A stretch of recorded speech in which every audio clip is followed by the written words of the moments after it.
శ్రీ కనక మహాలక్ష్మి జ్యోతిష్యాలయం ప్రేమ వశీకరణ, స్త్రీ వశీకరణ, పురుష వశీకరణ, శత్రు వశీకరణ, వివాహం, సంతానం ఆలస్యం అవడం, విడాకులు, కోర్టు సమస్యలు, ధనం, బిజినెస్ సమస్యలు, స్త్రీ పురుషులకు ఎటువంటి నిగూఢ సమస్యలకైనా 100% రోజుల్లోనే పరిష్కారం చూపబడును. గురూజీ రామరాజు. Cell number 9059912955. అదృష్టం అంటే ధనుస్సు రాశి వారిదే. పూర్వజన్మ పుణ్యఫలం వల్ల వీరు పుట్టుకతోనే భగవంతుని నుండి అనేక వరాలను పొందారు. అందుకే వీరి జీవితంలో ఎటువంటి సమస్యలు, ఇబ్బందులు ఎదురవుతున్నా ధైర్యంగా ముందుకు వెళ్ళగలుగుతున్నారు. అయితే ఈ రాశి వారి అదృష్టానికి కారణం ఏమిటి, అలాగే ఆ భగవంతుడి నుండి వీరు పొందిన వరాలు ఏమిటి, అదేవిధంగా ఈ రాశి వారి జీవితంలో మరిన్ని శుభ ఫలితాలను పొందడం కొరకు చేయవలసిన దేవతారాధనతో పాటుగా పాటించవలసిన పరిహారాల గురించి ఈ వీడియోలో వివరంగా తెలుసుకుందాం. కానీ అంతకంటే ముందుగా మీరు కనుక మన ఛానల్ని సబ్స్క్రైబ్ చేసుకోకపోతే వెంటనే సబ్స్క్రైబ్ చేసుకొని పక్కనే ఉన్న బెల్ ఐకాన్ నొక్కి ఆల్ సెలెక్ట్ చేసుకుంటే మేము ఇలాంటి వీడియోస్ అప్లోడ్ చేయగానే ముందుగా మీకు నోటిఫికేషన్ వస్తుంది.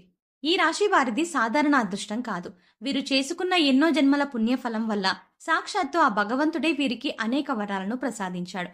కాబట్టి వీరి జీవితంలో ఎన్ని అడ్డంకులు ఉన్నా అన్నింటినీ సులభంగా జయించగలుగుతున్నారు. అయితే ఈ రాశి వారు అంతటి అదృష్టాన్ని ఎలా పొందారు, అలాగే భగవంతుని నుండి వీరు పొందిన వరాలు ఏమిటి అనే విషయాల గురించి చూసుకున్నట్లయితే వీరికి అదృష్టం అంటే కేవలం వారానికో, నెలకో, సంవత్సరానికో కాదు. వీరికి జీవితాంతం అదృష్టం ఉంటుంది. స్త్రీ పురుష భేదం లేకుండా ఈ రాశిలో జన్మించిన ప్రతి ఒక్కరికి కూడా అదృష్టం ఉంటుంది. ఈ రాశి వారు సున్నితమైన మనసుని కలిగి ఉంటారు. ఇతరుల మాటలకు సులభంగా బాధపడతారు. అందరికీ సహాయం చేసే గుణాన్ని కలిగి ఉంటారు. ఎవరిని అవహేళన చేసి మాట్లాడడం వీరికి అస్సలు నచ్చదు. ఉన్నది ఉన్నట్లుగా మాట్లాడడానికి ఎక్కువగా ఇష్టపడతారు. తాము చేసే పనులను మాటల్లో కాక చేతల్లో చేసి చూపిస్తారు. ఇతరులతో చాలా సులభంగా కలిసిపోతారు. వీరికి ఇంటి భోజనం అంటే చాలా ఇష్టం. కొన్ని సందర్భాల్లో కుటుంబ సభ్యులకు వారి యొక్క అలవాట్లను మార్చుకోవడానికి ప్రయత్నిస్తారు. అలాగే క్రమశిక్షణతో నూతన విజయాల కొరకు ప్రయత్నిస్తారు. కానీ వీరికి క్రమశిక్షణ అనేది ఎక్కువ కాలం ఉండదు. సాంకేతిక విద్య, వైద్య విద్యల్లో బాగా రాణిస్తారు. ప్రజా సంబంధ వృత్తుల్లో, వ్యాపారాల్లో మంచి నేర్పును కలిగి ఉంటారు. ఈ రాశి వారు ఎప్పుడూ ఏదో ఒక ఆలోచన చేస్తూ ఉంటారు. ప్రణాళికలు రచిస్తూ పథకాలు చేస్తూ ఉంటారు. అయితే చాలా సందర్భాల్లో వీరు చేసే ప్రణాళికలు ఎప్పుడు కార్యరూపం దాలుస్తాయో చెప్పలేం. సాంఘిక కార్యక్రమాల్లో పాల్గొనడానికి చాలా ఇష్టపడతారు. కొత్త కొత్త పథకాలను తయారు చేయడం కొరకు అనేక మందిని కలుస్తూ ఉంటారు. కొత్త విషయాలు తెలుసుకోవడానికి ఆసక్తి ఎక్కువగా ఉంటుంది. నూతన ప్రదేశాలను సందర్శించడం అంటే వీరికి చాలా ఇష్టం. అలాగే ఎక్కువగా కష్టపడి పనిచేయడానికి ఇష్టపడతారు. వీరు అధికమైన ప్రేమ తత్వాన్ని కలిగి ఉంటారు. అలాగే వీరి యొక్క ప్రేమను వ్యక్తీకరించలేకపోతారు. ఎందుకంటే ఎదుటి వారికి వీరి యొక్క ప్రేమ ఎలా వ్యక్తీకరించాలో వీరికి తెలియదు. సన్నిహితుల విషయంలో కొన్ని పొరపాట్లు చేస్తారు. వీరికి బంధువులన్నా, స్నేహితులన్నా చాలా ఇష్టం ఉంటుంది. అయితే వీరి బంధువులకు, స్నేహితులకు వీరి మీద ఎలాంటి ప్రేమ, ఆపేక్ష ఉండదు. కొత్తగా పరిచయమైన వాళ్ళు మాత్రమే వీరిని ఇష్టపడతారు, గౌరవిస్తారు. ముఖ్యంగా ఈ రాశి వారు వారి వల్ల ఏదైనా కష్టం ఇతరులకు కలిగితే చాలా బాధపడుతూ ఉంటారు. అవసరమైన సమయంలో వీరికి ధనం లభించినా, లభించకపోయినా అనవసరమైన సమయంలో ధనం అధికంగా లభిస్తుంది. బంధువులు, ఆత్మీయుల అవసరాలకు ధనాన్ని సర్దుబాటు చేస్తారు. సమాజంలో ఉన్నత స్థానాల్లో, గౌరవ స్థానాల్లో ఉన్నవారి వల్ల ఇబ్బందులను, అన్యాయాలను ఎదుర్కొంటారు. ముఖ్యంగా ఇతరుల పక్షపాత బుద్ధికి నష్టపోతారు. నాయకత్వ లక్షణాలు కలిగి ఉంటారు. ముఖ్యంగా ఊహించిన రీతిలో రాజకీయ అవకాశాలని పొందుతారు. సమాజంలో పేరు లేని వారిని గౌరవించి విమర్శలకు గురవుతారు. సంతానం ఎన్ని తప్పులు చేసినా సులభంగా క్షమిస్తారు. బంధువులకు, ఆత్మీయులకు ఎక్కువ ప్రాధాన్యతనిస్తారు. ఈ రాశి వారు చేసేటువంటి వ్యాపారాలు విజయవంతమై లాభాన్ని, సంఘంలో మంచి పేరుని సంపాదిస్తారు. ముఖ్యంగా భూముల విలువలు పెరగడం, స్థిరాస్తులు లభించడం ద్వారా ధనవంతులవుతారు. వీరు మంచి స్థానానికి చేరుకున్నారంటే వీరి అదృష్టమే వీరికి కారణం. అయితే ఈ రాశి వారి జీవితంలో అదృష్టం ఏ విధంగా ఉంటుంది, అలాగే భగవంతుడు వీరికి ఇచ్చినటువంటి వరాలు ఏంటి అనే విషయాన్ని గురించి చూసుకున్నట్లయితే వీరికి పెద్దల నుండి ఆస్తులు సంక్రమిస్తాయి. అలాగే వీరి చేతులతో ఎప్పుడూ ధన ప్రవాహంలా ఉంటుంది.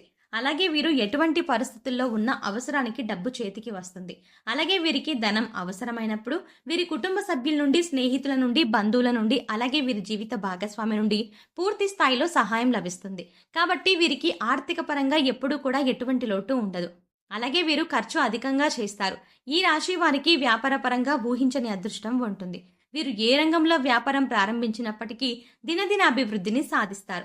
అంతేకాకుండా రియల్ ఎస్టేట్ రంగంలో సైతం లాభాల బాటలో పయనిస్తారు. అలాగే వీరికి వ్యాపార పరంగా భాగస్వామ్య వ్యాపారాలు బాగా కలిసి వస్తాయి. ముఖ్యంగా పెట్టుబడి విషయంలో వీరు ఎప్పుడూ కూడా ఇబ్బంది పడాల్సిన అవసరం రాదు. అదేవిధంగా వీరు ప్రారంభించిన ప్రతి వ్యాపారంలోనూ చిన్న చిన్న ఇబ్బందులు ఉన్నప్పటికీ ఖచ్చితంగా విజయాన్ని పొందుతారు. అలాగే ఈ రాశి వారు వృత్తిపరంగా, కెరీర్ పరంగా చాలా అభివృద్ధిని కలిగి ఉంటారు. ముఖ్యంగా వీరికి అదృష్టం ఎప్పుడు ఉంటుంది. అలాగే ఈ రాశి వారు ఆశించినటువంటి ఉద్యోగాలను సాధించగలుగుతారు. అలాగే విదేశాల్లో ఉద్యోగం చేయడానికి ప్రయత్నించేవారు సులభంగా వారి ప్రయత్నాలు సఫలం చేసుకుంటారు. అలాగే వీరికి విద్యాపరంగా నూతన విషయాలను నేర్చుకోవడంలో చాలా ఆసక్తిని చూపిస్తారు. పోటీ పరీక్షల్లో వీరికి అదృష్టం ఎప్పుడూ వెన్నంటే ఉంటుంది. అలాగే సాంకేతిక, వైద్య, విద్యలలో బాగా రాణిస్తారు. అలాగే ఈ రాశిలో జన్మించిన రాజకీయ నాయకులకు మంచి గుర్తింపు, కీర్తి ప్రతిష్టలు కలిగి ఉంటారు. అంతేకాకుండా ఈ రాశి వారు క్రీడారంగంలో ప్రవేశించిన, కళారంగంలో ప్రవేశించిన మంచి గుర్తింపుని పొందగలుగుతారు. వారి యొక్క వ్యక్తిగత జాతకాల ప్రభావం వల్ల వీరు ఏవైనా ఇబ్బందులు కలిగి ఉండాలి. ఏమో కానీ ఈ రాశి వారు, ఈ రాశిలో జన్మించిన వారికి ఎక్కువ శాతం అదృష్టం అనేది వీరి వెంటే ఉంటుంది. జీవితం ప్రారంభంలో ఇబ్బంది ఎదుర్కొన్నప్పటికీ 32 సంవత్సరాల తర్వాత వీరికి జీవితం చాలా బాగుంటుంది. ముఖ్యంగా కుటుంబ పరంగా మంచి మద్దతు లభిస్తుంది. అంతేకాకుండా వీరు ఎప్పుడూ కుటుంబ సభ్యులతో విలాసవంతంగా జీవితాన్ని గడపడానికి ఇష్టపడతారు. అలాగే వీరు ఎక్కువగా కుటుంబ సభ్యులతో కలిసి పుణ్యక్షేత్రాల సందర్శనం, తీర్థయాత్రలు వంటివి చేస్తూ ఉంటారు. వీరికి ఆరోగ్యపరంగా కూడా ఎటువంటి ఇబ్బందులు ఎదురుకావు. అయితే కొన్ని సమయాల్లో వీరికి శారీరక శ్రమ, అలాగే మానసిక ఒత్తిడి ఎక్కువగా ఉంటుంది. అంతేకాకుండా అదృష్టం ఏమిటంటే వీరికి వచ్చినటువంటి అనారోగ్య సమస్యలన్నీ కూడా వీరిని అంతగా బాధించవు. అయితే ఈ రాశి వారు ఉన్నది ఉన్నట్టుగా మాట్లాడే స్వభావం వల్ల కుటుంబంలోనూ, బంధువులతోనూ లేనిపోని వివాదాలు కలిగే అవకాశం ఉంటుంది. అలాగే వీరికి ఉన్నటువంటి మొండి పట్టుదల వల్ల అప్పుడప్పుడు ఇబ్బందులను ఎదుర్కోవాల్సి వస్తుంది. ముఖ్యంగా వీరు అనవసరంగా ఇతరులకు హామీలు ఉంటారు. ఇలా ఉండటం వల్ల వీరికి లేనిపోని ఆర్థిక సమస్యలు వస్తాయి. ఇతరుల నిర్ణయాలకు గౌరవాన్ని ఇవ్వరు. కాబట్టి కొన్ని పరిస్థితుల్లో ఇబ్బందుల పాలవుతారు. అలాగే వీరు ఎవరినైనా ప్రేమిస్తే ఎదుటివారి నుండి కూడా అదే స్థాయిలో ప్రేమను ఆశిస్తారు. దీనివల్ల కూడా వీరు మానసికంగా ఒత్తిడి, ఆందోళనకు గురవుతారు. అలాగే వీరు కుటుంబాన్ని, బంధువులకు అమితంగా ప్రేమిస్తారు. వారికి ఎటువంటి కష్టం వచ్చినా కూడా వీరికి కష్టం వచ్చినట్టు చింతిస్తారు. దీనివల్ల కూడా వీరికి అనవసరమైనటువంటి ఒత్తిళ్లు పెరిగే అవకాశం ఎక్కువగా ఉంది. ఈ రాశి వారు ఎదుటివారి అభిప్రాయాలను గౌరవించడం, అనుభవజ్ఞుల సలహాలను పాటించడం, పెద్దలను గౌరవించడం వంటివి పాటించడం ద్వారా జీవితంలో ఆశించిన ఫలితాలని పొందగలుగుతారు. ధనుస్సు రాశి వారి జీవితంలో మరిన్ని శుభ ఫలితాలను పొందడానికి చేయవలసిన దేవతారాధన గురించి చూసుకున్నట్లయితే వీరు ప్రతినిత్యం సూర్య నమస్కారాలు చేయాలి. ఆదిత్య హృదయ పారాయణం చేయాలి. శుక్రవారం రోజున అమ్మవారికి నిమ్మకాయల మాలతో అలంకరించి పులిహోరను, శనగలను నైవేద్యంగా సమర్పించాలి. అలాగే సోమవారం రోజున పార్వతీ పరమేశ్వరులకు కుంకుమ అభిషేకాన్ని నిర్వహించాలి. ఈ విధంగా చేయడం ద్వారా జీవితంలో మరిన్ని శుభ ఫలితాలను పొందగలుగుతారు. ఈ రాశి వారి జీవితంలో ఆశించిన ఫలితాన్ని పొందడానికి పాటించవలసిన పరిహారాల గురించి చూసుకున్నట్లయితే ప్రతి అమావాస్య రోజున బ్రాహ్మణుడికి భోజనం పెట్టాలి. అలాగే మంగళవారం రోజున ముత్తైదుకి తాంబూలాన్ని ఇవ్వాలి. ఈ రాశి వారు ప్రతి మంగళవారం ఉపవాస నియమాన్ని పాటించాలి. శనివారం రోజున నవగ్రహాలకు తైలాభిషేకం చేయించుకుని నల్ల నువ్వులు, బెల్లం, కందులు, మినుములు దానంగా ఇవ్వాలి. ఈ విధంగా పరిహారాలను పాటించడం ద్వారా వీరి జీవితంలో అనుకున్న లక్ష్యాలను సాధించగలుగుతారు. సో చూసారు కదండి, ధనుసు రాశి వారిని అదృష్టం ఏ విధంగా ఉంది, వీరికి భగవంతుడు ఇచ్చిన వరాలు ఏమిటి, అలాగే ఈ రాశి వారి జీవితంలో మరిన్ని శుభ ఫలితాలను పొందడానికి చేయవలసిన దేవతారాధనతో పాటుగా పాటించవలసిన పరిహారం గురించి ఈ వీడియోలో వివరంగా తెలుసుకున్నాం కదా. ఈ వీడియో మీకు నచ్చినట్టయితే లైక్ చేయండి. మీ ఫ్రెండ్స్ అండ్ ఫ్యామిలీ మెంబర్స్లో ఎవరైనా ధనుసు రాశి వారు ఉంటే వారికి ఈ వీడియోని షేర్ చేసుకోవడం మర్చిపోకండి. ఇప్పటి వరకు మీరు గనక మన ఛానల్ని సబ్స్క్రైబ్ చేసుకోకపోతే సబ్స్క్రైబ్ చేసుకొని పక్కనే ఉన్న బెల్ ఐకాన్ నొక్కి ఆల్ సెలెక్ట్ చేసుకుంటే మేము ఇలాంటి వీడియోస్ అప్లోడ్ చేయగానే ముందుగా మీకు నోటిఫికేషన్ వస్తుంది. మరో చక్కటి వీడియోతో మళ్ళీ కలుద్దామండి.